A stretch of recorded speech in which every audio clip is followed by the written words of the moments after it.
توشہ خانہ وزیر اعظم کو ملنے والے تحائف کی شرعی حیثیت۔ حدیث میں آتا ہے کہ رسول اکرم صلی اللہ علیہ وآلہ وسلم نے ایک شخص کو زکوٰۃ وصول کرنے کے لیے کلیکٹر بنا کر بھیجا۔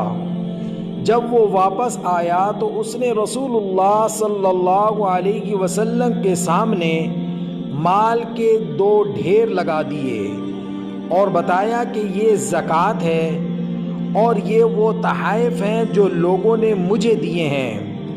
تو نبی کریم صلی اللہ علیہ وسلم نے ان تحائف کو بحق کے سرکار ضبط کر کے مال زکوٰۃ میں شامل فرما دیا اور پھر خطبہ ارشاد فرمایا، ایک شخص کو ہم زکوٰۃ کلیکٹر بنا کر بھیجتے ہیں اور وہ واپس آ کر ہمیں بتاتا ہے کہ یہ زکوٰۃ ہے اور یہ مجھے ملنے والے تحائف ہیں، وہ اپنی ماں کے گھر کیوں نہیں بیٹھا رہا، پھر دیکھتے اسے کون تحفہ دیتا ہے۔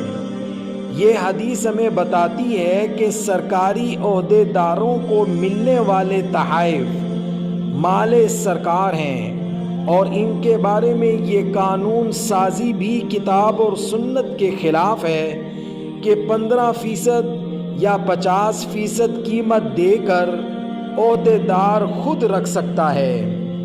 ریاست مدینہ میں حکمران ایک پیسے کا جواب دہ ہے۔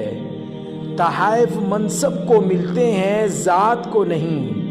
ریاست مدینہ میں تحفے بیت المال میں جمع ہوتے تھے، لہذا سابق وزیر اعظم عمران خان صاحب کا یہ کہنا میرا تحفہ میری مرضی، یہ کتاب اور سنت کے خلاف ہے۔